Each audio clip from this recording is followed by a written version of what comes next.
আমাদের অনেক শিক্ষার্থীকে ইদানিং দেখি শিক্ষার্থী জীবন যেটি আছে তার কলেজ থেকে বিশ্ববিদ্যালয়ের যে পর্বটি সেটিকে ঠিক সিরিয়াসলি গ্রহণ করেন না। আমি অনেক বিশ্ববিদ্যালয়ের পেজ দেখেছি যেখানে এরকম উক্তি আছে যে আমরা তো সিজনাল স্টুডেন্ট, কেবল পরীক্ষার দুদিন আগে পড়া শুরু করি।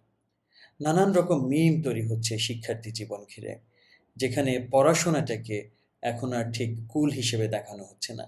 কতখানি ফান করা যায়, কতখানি নিজেকে অন্য কোনো কাজে যুক্ত দেখানো যায়, সেখানেই যেন আমরা কুলনেস খুঁজি।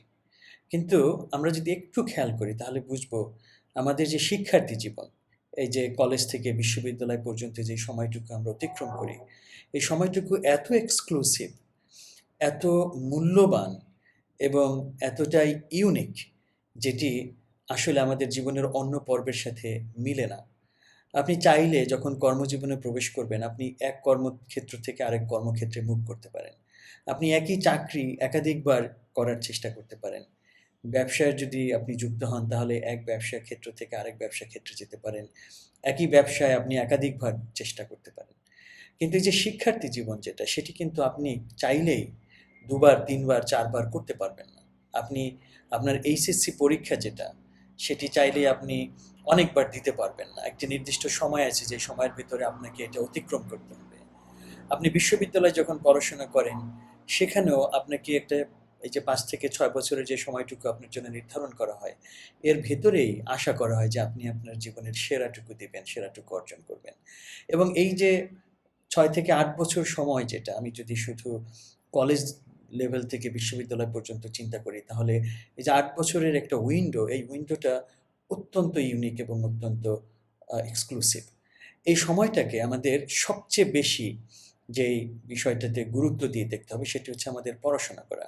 কারণ আপনি ভবিষ্যতে চাইলেও আপনি আর পড়াশোনায় এতখানি মনোযোগ দিতে পারবেন না, যতখানি আপনি জীবনের এই পর্যায়ে দিতে পারবেন। আমরা অনেক সময় ভাবি যে জীবনের পরবর্তী পর্যায়ে নিশ্চয়ই আমাদের কোনো এক সময় আসবে, যেই সময় আমরা কিছু, কিছু কাজ করব যেটা আমরা রেখে দেই অথবা আমরা করার স্বপ্ন দেখি। কিন্তু আসল কথাটা হচ্ছে, আমরা যারা বড় হয়ে গেছি তারা টের পাই যে ছোটবেলার ওই ছোট জিনিসগুলো আপনি কিন্তু কখনোই আর রিটার্ন পাবেন না আপনার জীবনে। এবং এই যে পড়াশোনার যে বিষয়টা, সেটি কিন্তু এই আনন্দ সহকারে আপনার জীবনে আর কখনো ফিরবে না।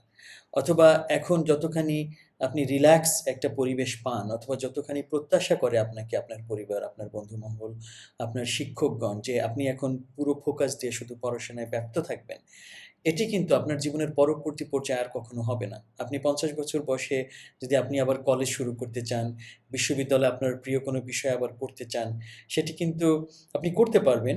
অল্প কিছু লোক হয়তো বাহবা দেবে, কিন্তু সেটি অবশ্যই ন্যাচারাল না। সুতরাং যেই সময়টুকু আপনি পাচ্ছেন, এই সময়টার সবচেয়ে কুল যেই বিষয়টা, সেটি হচ্ছে এই সময়টায় পড়াশোনা করা। আপনি যেই সময়ে যেই দাবি আমাদের জীবনের কাছে, সেই সময় সেই কাজটি করাটার ভেতরেই সবচেয়ে বড় কুলনেস নিহিত আছে।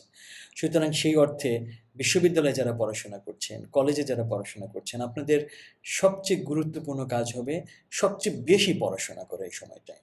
কত বেশি আপনি জানতে পারেন, কত মজা নিয়ে আপনি পড়তে পারেন, কত আনন্দ সহকারে আপনার বিষয়টার ভিতরে আপনি ঢুকতে পারেন, সেটি হবে আপনার সবচেয়ে গুরুত্বপূর্ণ কাজ। এবং এটি যদি আপনি করতে পারেন, এই কেন্দ্রিক যদি আপনি আলোচনায় আসতে পারেন, সেটিও আপনি আপনার জীবনের সবচেয়ে বড় কুলনেস। আমি কোনোমতেই এই বিষয়টি গ্রহণযোগ্য মনে করি না যে আপনার যেই সময়টায় পড়াশোনায় নিয়োজিত থাকার কথা, সেই সময়টা আপনি অন্য কিছু করছেন। অন্য কিছুর মধ্যে আপনি আনন্দ খুঁজছেন। এটি কিন্তু আসলেই আপনাকে সারা জীবনের জন্য আনন্দ থেকে বঞ্চিত করবে।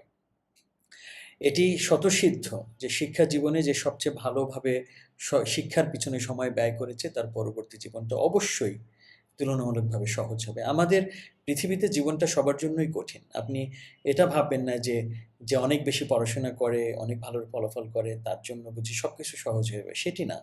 কিন্তু এটি নির্দ্বিধায় বলা যায় যে তার জন্য অনেক জিনিস সহজতর হবে, যেটি আপনার জন্য কঠিন থাকবে যদি আপনি ওই সময়টা পড়াশোনা না করেন। সুতরাং আমি খুব আহ্বান জানাবো আমাদের যারা শিক্ষার্থীরা আছে, যারা তরুণ প্রজন্ম আছে, তারা পড়াশোনাটার ভেতরে যেন আনন্দ খুঁজে নেন। এখনকার সময় তো আমাদের অনেক, অনেক ডিস্ট্রাকশন, আমাদের নানান দিকে মন বিক্ষিপ্ত করার উপাদান ছড়িয়ে আছে। ইন্টারনেটে আসলেই আমাদের কত কিছু যা আমাদেরকে মনোযোগ কেড়ে নেয়। আমরা অনেক অহেতুক বিনোদন যেটা তার ভেতরে নিয়োজিত হয়ে যায়। একটা কথা আছে মনোরঞ্জন এবং আনন্দ। আমরা এখন সবকিছু মনোরঞ্জন করি।